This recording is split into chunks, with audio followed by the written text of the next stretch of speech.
Brother Naqib, Sister Hiba, and Sheikh Muharram for having me here today. And thank you so much. ICV, this is, my community. I live here in Chandler. My kids go to ICV and do memorization at the masjid. So this is the community that is nearest and dearest to my family's heart. So Jazakallah khair for having us today. And may Allah make this gathering a means for glorifying Him and bringing our community together. Ameen.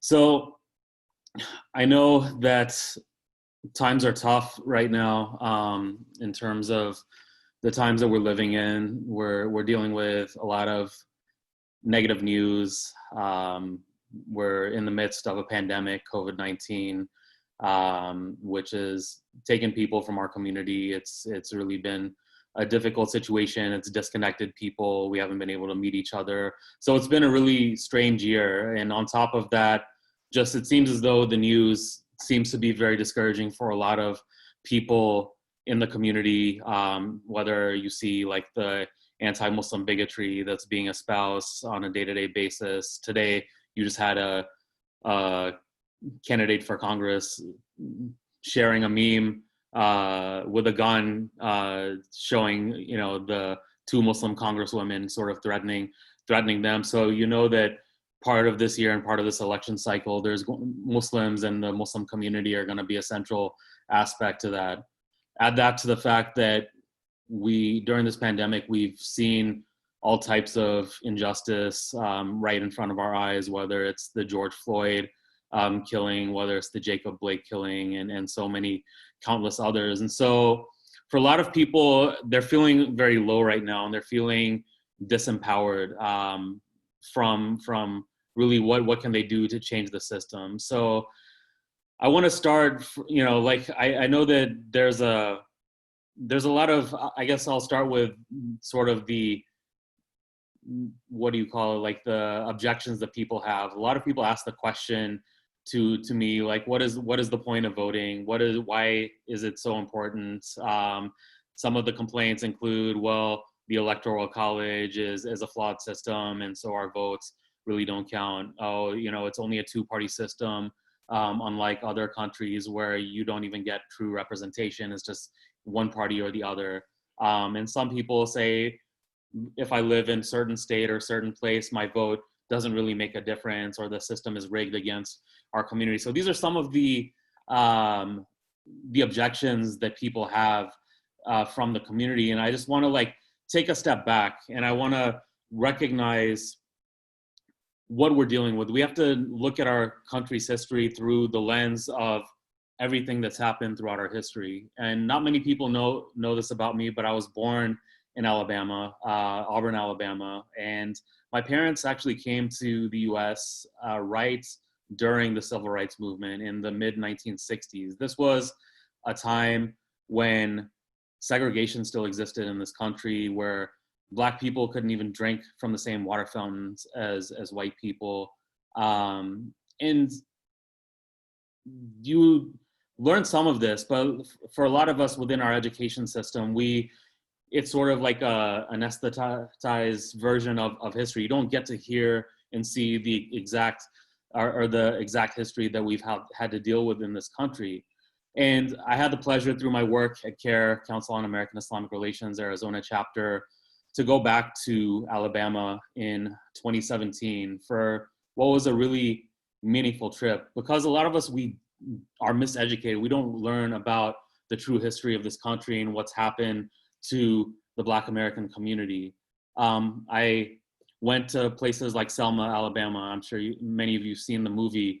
I walked across the Edmund Pettus Bridge, the same bridge where Dr. Martin Luther King and John Lewis walked across and were stopped by the police department and armed white supremacists, and they had their heads beaten in, within inches of their life. I visited the Birmingham church that was bombed in the 1950s, where 4 little girls gave their life. This was the place where the community was organizing at that time.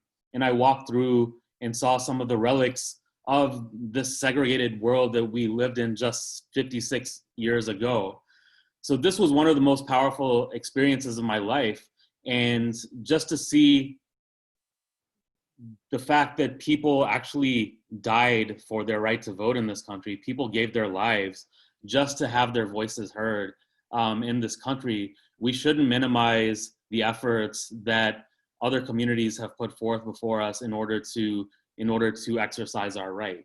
I understand that there's a lot of like concern as to, you know, like the previous objections, but just know that we're living off of the history where people in this country have died for their right to vote. So it is an essential part of our civic duty as Americans, and that's one of the key tools. And I'll talk about some tools. I want to talk about some practical steps that we can take for our community in order to really make a difference here.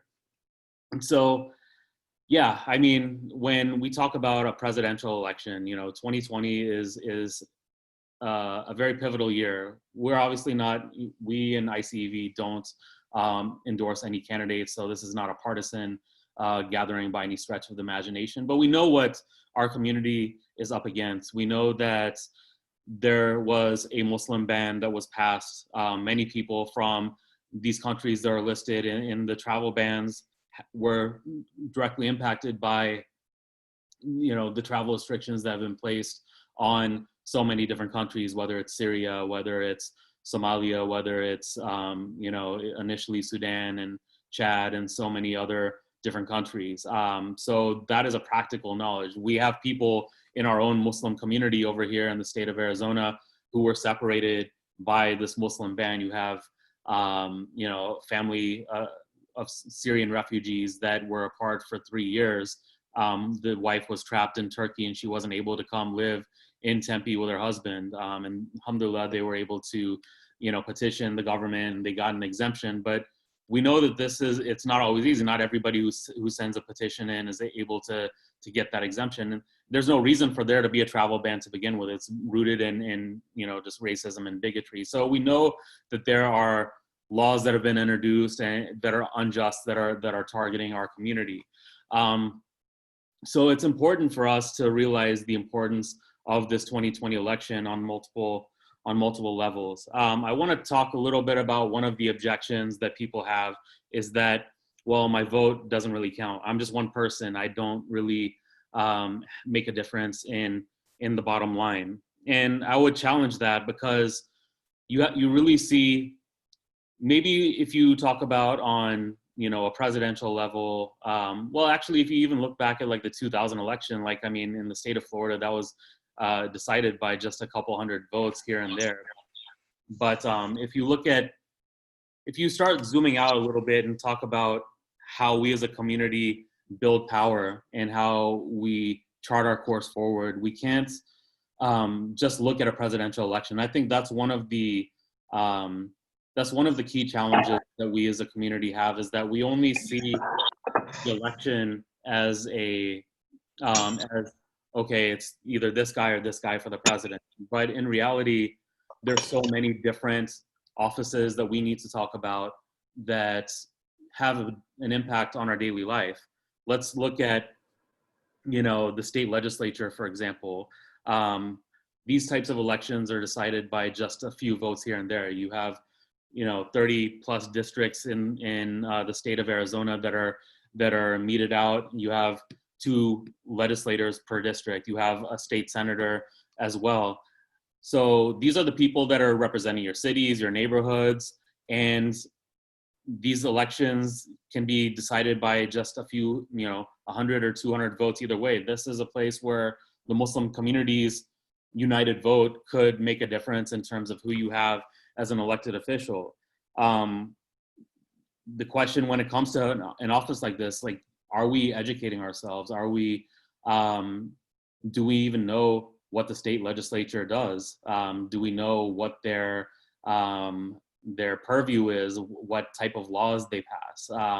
Do you have people in the state legislature who are looking out for the Muslim community, who are communicating potential harmful laws that are coming down the pipeline that may affect our community? The answer in previous years was really a resounding no. Like, we weren't building that power on a state and local level, and we were sort of flying blind. So this allowed, in times like 2011, where you really see this, or 2010, where there was this massive spike in anti-Muslim sentiment, they actually passed an anti-Islam law in the state of Arizona, an anti-Sharia bill. There's been 37 plus anti-Sharia bills that have been passed in legislatures across the United States. So nobody was really, even knew what the word Sharia was, or the fact that there are Muslims who may be affected by this bill. Yes, this bill is not something that, you have religious freedom and you have the First Amendment of the Constitution, but this was something to demonize and make Muslims uh, feel like the other in society. So there was nobody who was there who was really looking on our behalf. As we fast forward to 2020, we've been doing the work. I mean, CAIR specifically and other organizations have done a much better job of connecting with their legislators, building that relationship, inviting them to community events and helping them, understand what our community is about. What are the issues that are important to us, and so on and so forth. And so now it is normal for a legislator in the state legislature in Arizona to reach out and say, hey, there's this bill that's coming down the pipeline. What do you think about this, or what can we do to help out?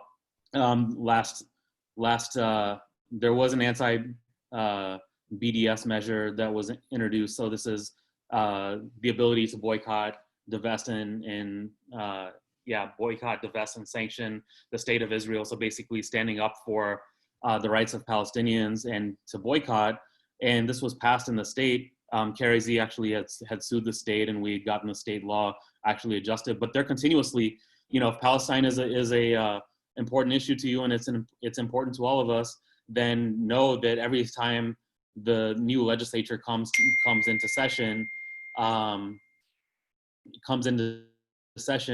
that they are going to introduce some type of harmful legislation targeting Palestinian rights. Last year, they basically tried to introduce a law that was going to equate speaking up on Palestine or practicing BDS to anti-Semitism. So you can see how this can be a harmful law. And because people tipped us off to this, because we work in coalitions now, then we were able to beat that law down before it was even reaching the floor last year. So it never got passed. So this is how you build power locally, and that's just one specific type of office. So that's just an idea to keep an eye on. Like, these are the small little races, the little offices that we can really have an impact on. If, the state board of supervisors, or the county board of supervisors, it's one of the most unknown positions in the whole, electoral sort of map.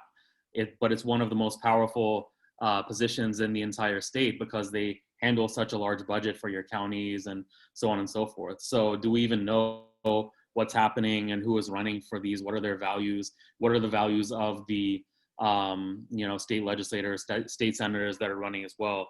School board. I mean, school board is also like something, your kids go to all these schools. Do we even know who's running for these school boards? Many of the brothers and sisters know in ICV, we've dealt with some extensive issues in Chandler School District where they're showing Islamophobic movies, and like there's been numerous incidents in Chandler where I live, where Muslim students felt targeted, and they were, not being treated fairly in the classroom. So this type of content and this type of teaching, it's important to have an influence on a school district level as well. What are the school books that are being used in your children's schools? Are they portraying our religion fairly? Or are they, portraying some type of, extremist sort of right-wing conspiracy theory about Islam, where they portray our deen through the lens of terrorism? So that is extremely important for us to keep an eye on. Other things, I mean, we talk a little bit about the George Floyd situation. We talk about Jacob Blake. Somebody from our, the Muslims of Phoenix was killed by the Phoenix PD 3 years ago. Muhammad Muhaymin. He was yelling out, "Allah help me!" And you could see in the recently released police videos that the police officer said back, Allah, he can't help you now. Like he was almost mocking him during that exchange. And Muhammad Mohaimin died in custody that day through asphyxiation, and his family is suing the Phoenix PD for $10 million. But are you keeping an eye on who is in control of the police departments, who is on the Phoenix City Council? Are we calling for more accountability when it comes to how policing is done, to ban chokeholds, to do this type of stuff? These are the things, and we as a community, we've been absent on these issues for quite some time. We haven't been plugged into these issues. So really, we have to be on the forefront of talking about these issues to make sure that we have our eyes on everything, because every single issue, no matter what it is, impacts us in some way. Whether it's education, whether it's policing, whether it's healthcare, all of these things impact our community. The judges who are appointed, do we even know what their values are? The superintendent of public education, do we even know if they are looking out for the Muslim community? So that was just like I think something to keep an eye on there as well. So we obviously want to, I'll talk a little bit about what CAIR is doing. I don't want to like make this a super long aspect of what's going on, but I hope in these last few minutes I've been able to outline why voting is so important. Not just about the presidential election, it's about turning out, it's about showing our community's power, it's about working on a local and state level to have an influence, to build our power on those levels, and you'll start seeing things trickle up. Even when it comes to members of Congress, we're rising in terms of our influence when it comes to how the Muslim community is perceived. It's not going to be something that's overnight, and we know that our community is still very much a punching bag on many levels, but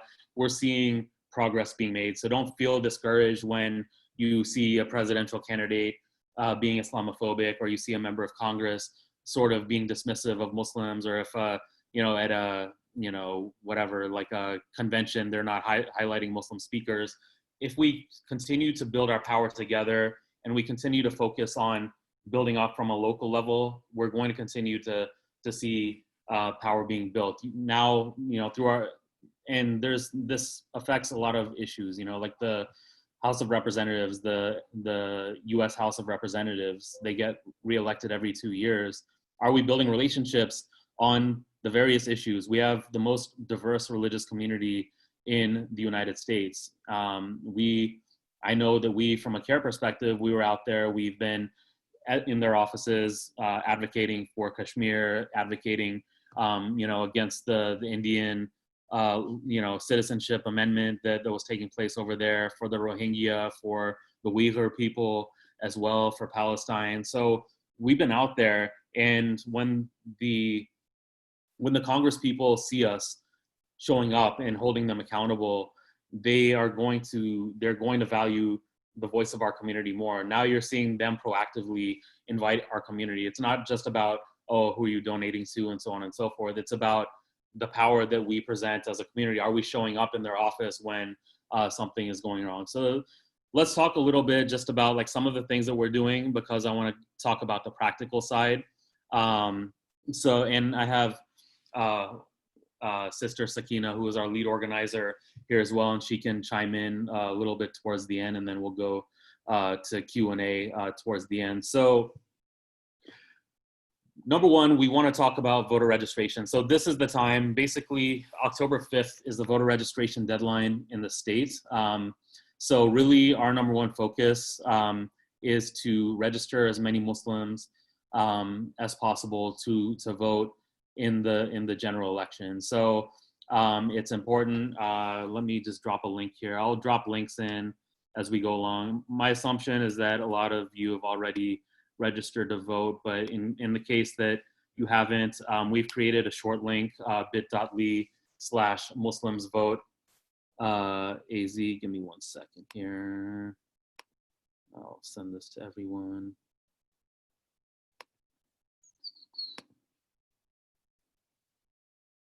Sorry. All right, so I just sent that into the chat. So if you share this link, it's just an easy short link for everybody in the community to go out there and do their voter registration. So we wanted, between now and October 5th, the number one priority is to get as many people to register to vote as possible. We've set a goal of ourselves registering at least 1,000 Muslims to vote. Who are the lowest hanging fruit in terms of voter registration when it comes to this? So it's people who, most people who've lived here for a pretty long time, they're voting, they're on the permanent early voting list, so they'll get it in the mail and they'll do it that way. But a lot of times when you have kids who just turn 18 during the election year, as long as they turn 18 before November 3rd, they're registered to vote. So if you have a senior in high school and they just are turning 18, those would be, one of the number one priorities, turning out that youth vote. And that is extremely important. New Americans, so people who have been recently naturalized in the past few years who haven't had a chance to register to vote yet, those are extremely important. We have a large refugee community here in the state of Arizona, a lot of people from Somalia, from Bosnia, from Iraq, from Syria. So a lot of them are becoming naturalized in the past few years. So if you know people who are being naturalized pretty recently, share that link with them, let them know that you need to register to vote. That's extremely important. So yeah, we're pushing really hard for the next few months in terms of the voter registration. One of the things that we're going to be doing to turn out people to vote, we're obviously in the time of COVID. This is a extremely difficult situation because, as you all know, in the past few election cycles, we've been out there, we've been at the masjids every Jummah registering people to vote. And it's been pretty successful in terms of how we register people. But with the pandemic, we're limited, we can't do as much. So we're trying to come up with some good innovative ideas like drive-through voter registrations. We have one tomorrow at Where You Bean Coffee in Ahwatukee. We're going to be doing them at ICNEV in Scottsdale, and hopefully, inshallah, we'll talk with the ICEV board as well if we can schedule some type of drive-through voter registration with them as well. Levine, all these different places. So just like, if there's folks that haven't been able to do it digitally, then they can come through. We'll have a socially distanced gathering. We'll have volunteers with masks on, clipboards with the voter registration forms, and they can come and do it from the comfort of their own car. So that's one option. We're going to be doing one of the things that it has changed, like I think that we as a community have to smarten up with, is how to do a metric-based type of voter registration. So for the very first time, we're doing like this very comprehensive voter registration program. So we actually had a data scientist, Dr. Tom Wong from the University of California at San Diego. He's produced a voter list of 55,000 names for us of Muslims and Middle Eastern voters in the state of Arizona. So we have that list that's been created and curated for us. Now it's just a matter of getting volunteers from the Muslim community here to help us really start carving away at that list through text messages or phone banks. So there's something called text banking, where you basically have a online system where you're basically sending text to people, letting them know what their deadlines are, asking them if they've registered to vote. I'm sure you guys are getting these things on your phone all the time. So we're going to be doing that as well. And if you're interested in signing up for one of these text banks or phone banks, please let us know. I'm going to drop this volunteer list here in the chat. So go to that Google Doc if you want to sign up and become a part of that. If you can do anything, you can help us at tabling at these drive-through voter registrations. You can help us just share our stuff on social media, or you can help, if you want to get a little bit more involved, you can help with the the text banking and phone banking. So that's just another big part of it. And then, yeah, I mean, as we go from there, there's the next phase after October 5th will be the get out to vote. So it's not just about registering people to vote, because a lot of people register to vote, but they don't necessarily turn out. So it's important to continue to encourage people between October 5th and November 3rd. Hey, you know, do you have a plan to vote?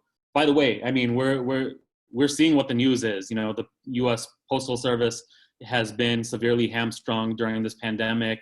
You see voting machine or sorting machines being taken offline. You see mail being delayed. So in some respects, there's a very clear threat of potential of these mail-in ballots not reaching in time. So we want to make sure that our community thinks ahead of the curve. You know, if people are voting in person, they have a plan to get to the polls on the day of the election. They know where their polling place is, and they have an understanding of how the process works, that they're not waiting until the last second to basically send their ballots.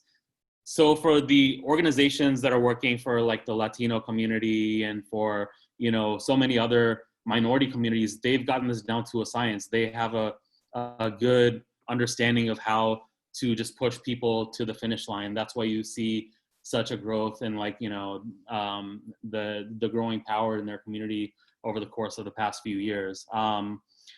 Then finally, like, just one last thing that I'll mention towards the end. I'll let Sakina come in right after this, but just something to think about is election protection. You know, voter suppression is a very large issue that's an issue in this country. People ask, why is it, if voting is not important, why are people working so hard to suppress votes in this country? Like, why is there so much voter suppression going on? They close polling places constantly. People get turned away from polls who come from immigrant backgrounds, who English is not their first language. So we need people from the Muslim community to be part of, like, poll working, like working the elections at precincts, people who can speak different languages and things like that. So if you speak Bengali, if you speak Somali, if you speak Spanish, Arabic, Urdu, any of these languages, signing up to be a poll worker and just, ensure that people can help, you can help your brothers and sisters who are showing up at the polling places in the case that they have any problems. That's going to be extremely important. So yeah, I mean, I'll stop there. Let me just kick it to Sakina if she has any last words of wisdom, our new lead organizer, and then we can open it up for Q&A.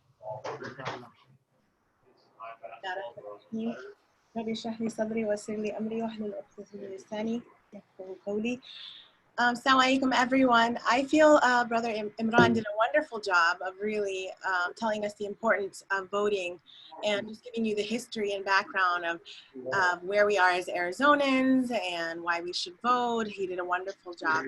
I feel like we have to honor our ancestors, the people that came before us, the women, the blacks who are considered 3/5 person. You have to understand that if you don't play this game, if you would like to call it that, you're complicit. If you don't cast your vote, you're still participating no matter what. So make your vote count. I'd like to share a quote by Melody Ihsani. The power of the people is greater than the people in power. And if it wasn't true, then there wouldn't be such blatant voter suppression, as Brother Imran said.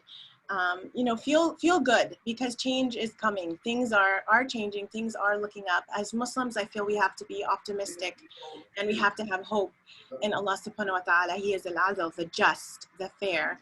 So we have to have hope as Muslims, and we're a part of it. We have hope by our actions, by doing things, by being participants. That's where we get hope. So I wanted to share just a short story, a starfish story. Maybe some of you know it. Here it is. One day a man was walking along the beach when he noticed a boy picking something up and gently throwing it into the ocean. Approaching the boy, he asked, "What are you doing?" The youth replied, "Throwing starfish back into the ocean. The surf is up and the tide is going out. If I don't throw them back, they'll die." "Son," the man said, "don't you realize there are miles and miles of beach and hundreds of starfish? You can't make a difference." After listening politely, the boy bent down, picked up another starfish, and threw it back into the surf. Then, smiling at the man, he said, "I made a difference for that one." So, if you feel a certain way about police brutality, the Muslim ban, you can make a difference by casting your vote. basically. You think that you're just one person, but if you cast a vote, you're changing one thing at a time, just like the boy and the starfish. So that's all I wanted to share. I feel Brother Imran did a great job covering all the topics, but just when you feel down or you feel like change is not going to happen, you know, think about the starfish story, inshallah ta'ala. And the power of the people is greater than the people in power always. So keep that in mind, inshallah ta'ala. Jazakallah khair. And Sakina, I dropped a link in the chat. I created Team ICEV on Motivote. So this might be one of the easiest ways that you all in the audience can get involved, is that we have sort of an organizing platform that we're using called Motivote, where basically it just gives you sort of like these small little bite-sized challenges of things you can do. Like if you want to send out the voter registration deadline to like your mom or dad or sister or brother from your phone, you can sort of copy and paste the action alerts from there. And every time you complete an alert, you get like these points, and you'll be able to add up these points and get like gift cards and swag and things like that. So it's a fun little thing. So I created one for ICV. So if you want to get involved in that process, and this is just texting your friends and family basically. So it's pretty easy. I don't know if you wanted to add anything to that, Sakina. Not at all. Great job. Awesome. All right. So yeah, we'll open it up to questions. Anybody who has a question, feel free to. Jazakumullah khairan, Brother Imran and Sister Sakina. So brothers and sisters, please go ahead and ask your question to Brother Imran directly. Sisters, if you would like to ask question, you can also ask Brother Imran or Sister Sakina as well. Assalamu alaikum. Walaikum salam. Go ahead, Brother. So this information you are mentioning, but this is an easier way to access this information because it won't be available after we close the meeting. Yes. So we have, we also have a website. I'll drop the link in here as well. So if you go to, give me a second, cair-az.org/MuslimsVoteAZ. Let me drop the link in there. We're gonna be updating this. We just opened this page on our website yesterday. So I'm dropping the link also in the chat, cair-az.org/MuslimsVoteAZ. There you'll have like the deadlines for voter registration. You'll be able to follow the link to go find your polling place. You'll be able to do the volunteer sign up from there as well. And then we're gonna continue. I mean, we have a team that's working for us now for voter registration. So we're gonna be populating as much information as possible on the election as well, inshallah. And they add this information on the ICV website also? Yeah, I'm sure. I mean, we'll work with the ICV board so they can share it on their page, inshallah.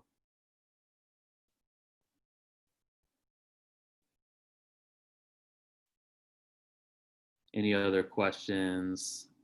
Don't be shy.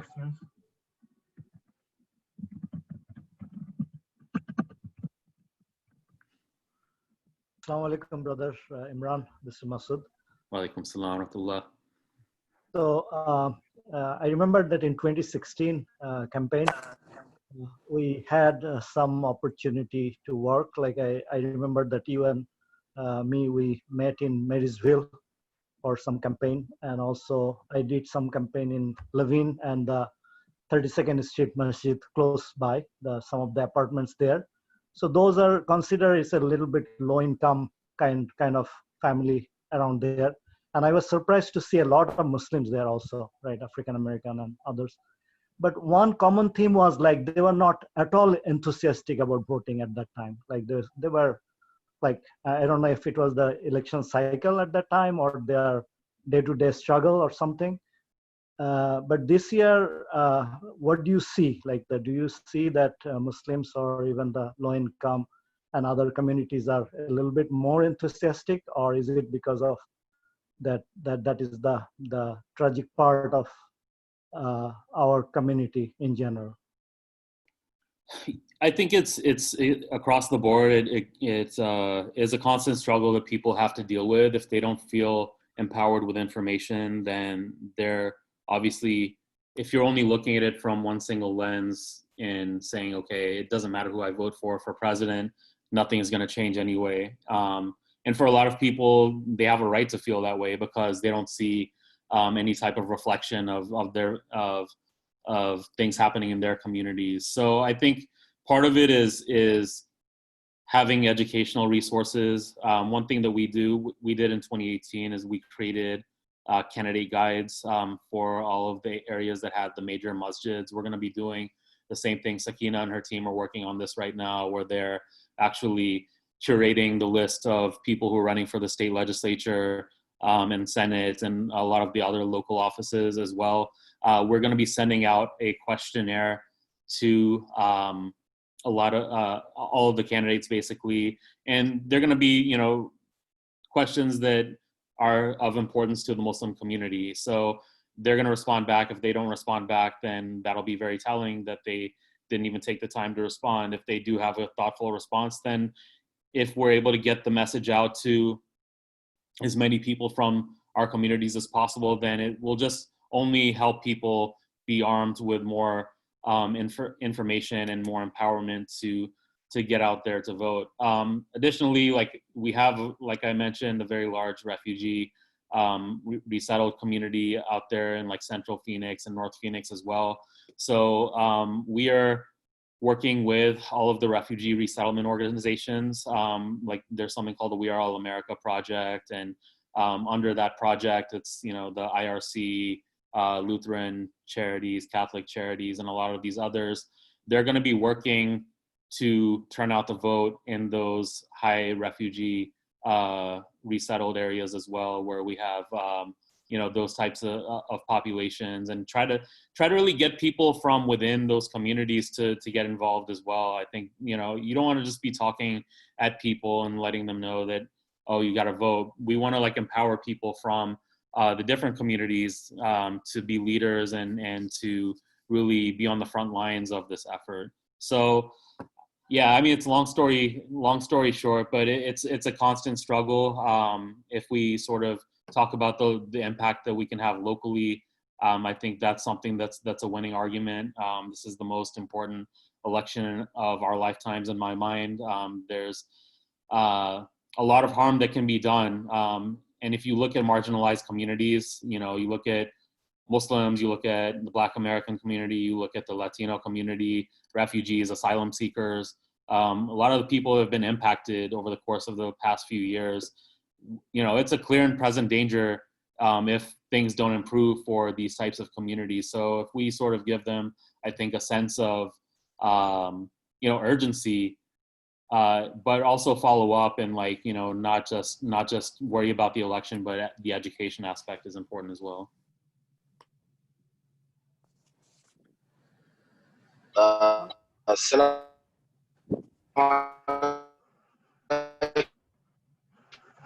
have a question real quick. Like you mentioned, is there an advantage that the Muslims as a whole have where candidates would fight for our votes? Or like, do we have anything like that would bring us together where we have like a collective opinion? And plus with the census, I don't know if that, like, I know it kind of somewhat relates to voting, but do you think it's an advantageous to put as for the origin of country to specify the origin of one's country instead of just like generalizing by color? I'll stop here. Answer. Yeah, that's a good question. Jazakallah khair. So do we have any type of collective sort of entity that's in place?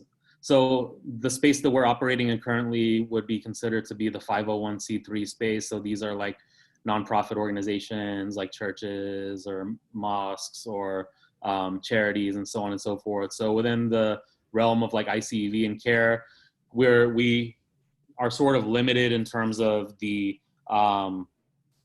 endorsement aspect of what can be done. You basically can do like voter education and do mass voter turnout within the realm of what we're talking about today. But at the same time, it is a good question in terms of building power, because if we really think about it, we have to be working concurrently. So I would say like it's something that our community should strive to. Like there should be 501c4s that exist in our community that are working on these types of issues. You know, it depends. It takes some time. I know that they're you know, forming in a lot of different states like California, Michigan, and beyond, where there's a little bit more in-depth engagement with the candidates, and where there can actually be more of an endorsement process. I know that people are out there, they're looking for the endorsement of the Muslim community. This really, I think, started mostly in 2016 and 2018. So you're seeing, I think, a hunger from candidates, and they see that we're a force to be reckoned with, more so than ever before. And we're being folded into a lot of conversations. But yeah, it's going to take work from a collective set of people within the community to sort of, you know, whether you start like a PAC or like a 501c4, where you're sort of going more in depth with those types of issues. That's just sort of the next step that would work concurrently to what like the nonprofits are doing. And then census, yeah, I mean, we've been encouraging people to take the census, and, you know, I think the number one issues that we say about the census is, and if you haven't done it yet, please do so, please complete it, because it's only about a 61% completion rate in the state of Arizona. It's one of the, you know, bottom 15 states in terms of census completion.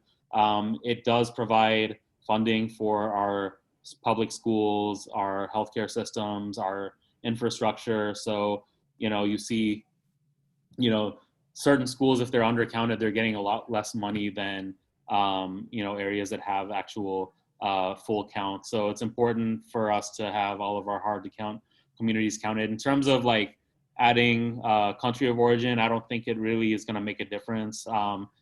You know, I think this administration has tried to politicize the census more so, but it's something that's apolitical in its nature, and they tried to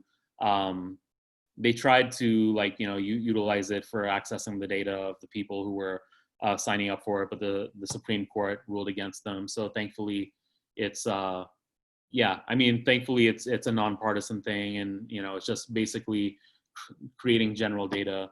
But yeah, I mean, I guess for the sake of, you know, knowing how many Muslims are in the state, that's probably, you know, they don't really count religion on the census, so it doesn't really matter.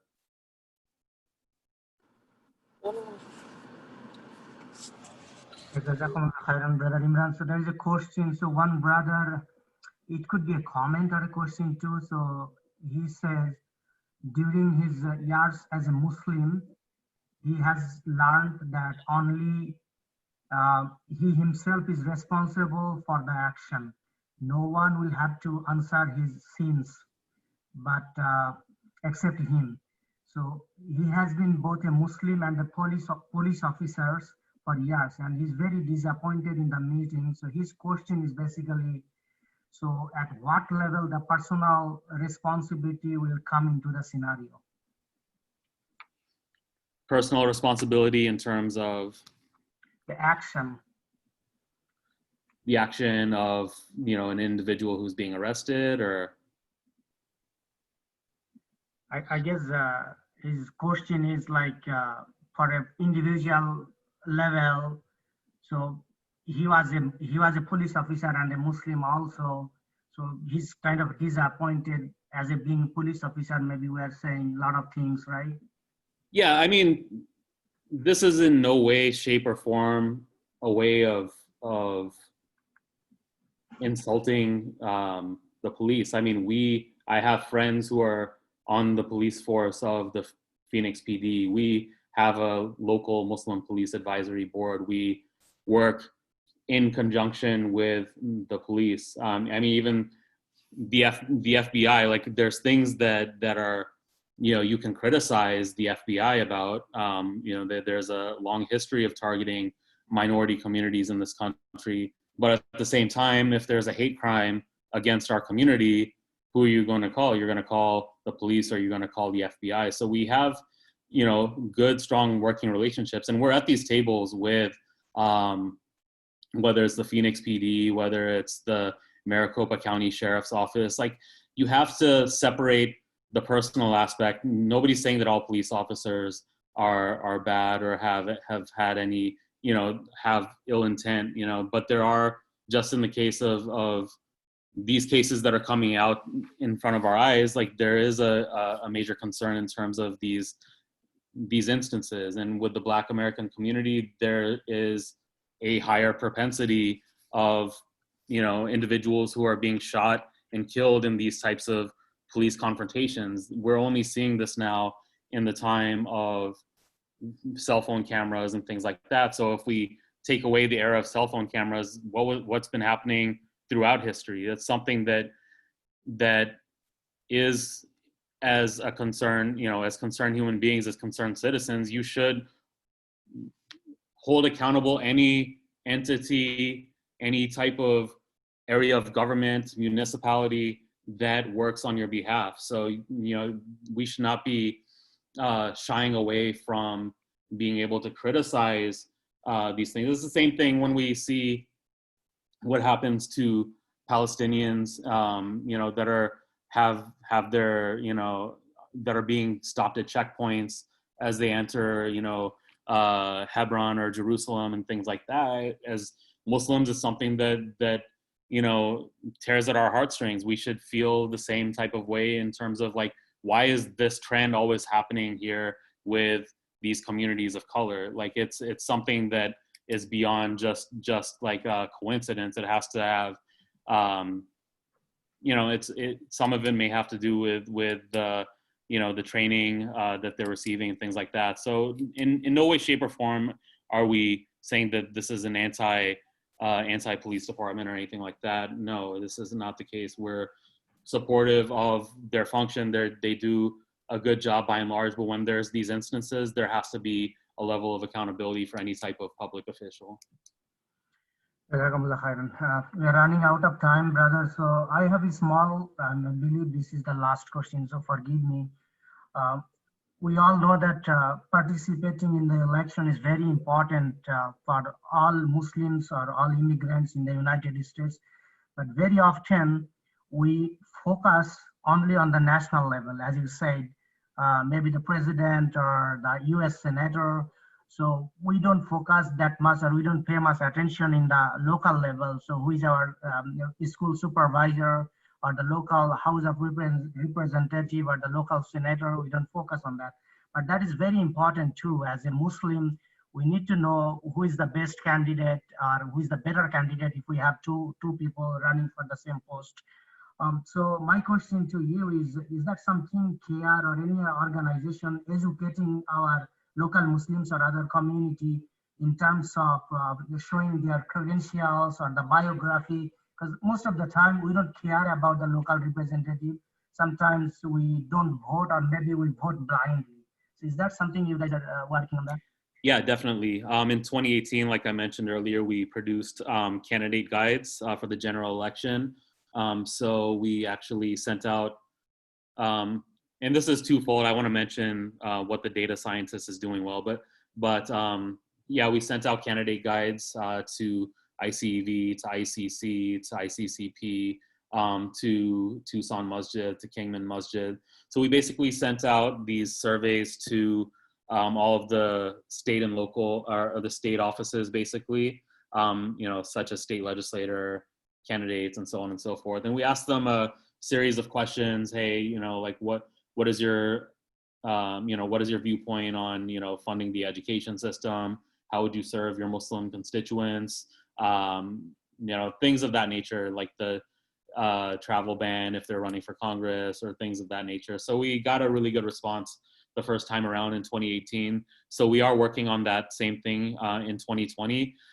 It'll mainly be focused, I would say, on the state legislature, the state senate, the congressional offices, and we'll probably do mayoral and state board of supervisors or the county board of supervisors for these different districts. So we're going to ask them a series of questions. We're hoping we get their responses, and look out for that probably like in early October, where we should have those responses. So we'll give them a little bit of time to do a response, and then we'll publish our findings. Also, we have this data scientist who's working on our behalf. He's calling Muslim voters and finding out the issues that are very important to the community as well. So we're going to be publishing those findings. They're doing like a scientific study for us. So just the more data that we have as a community, the more educated choices we can make when it comes time to vote.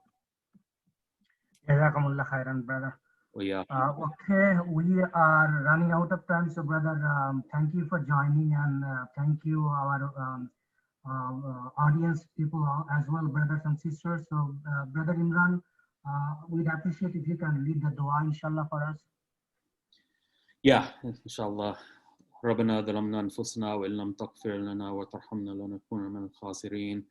ربنا لا تزغ قلوبنا بعد إذ هديتنا وهب لنا من لدنك رحمة إنك أنت الوهاب. ربنا آتنا في الدنيا حسنة وفي الآخرة حسنة وقنا عذاب النار. سبحان ربك رب العزة عما يصفون والسلام على المرسلين والحمد لله رب العالمين. جزاكم الله خير.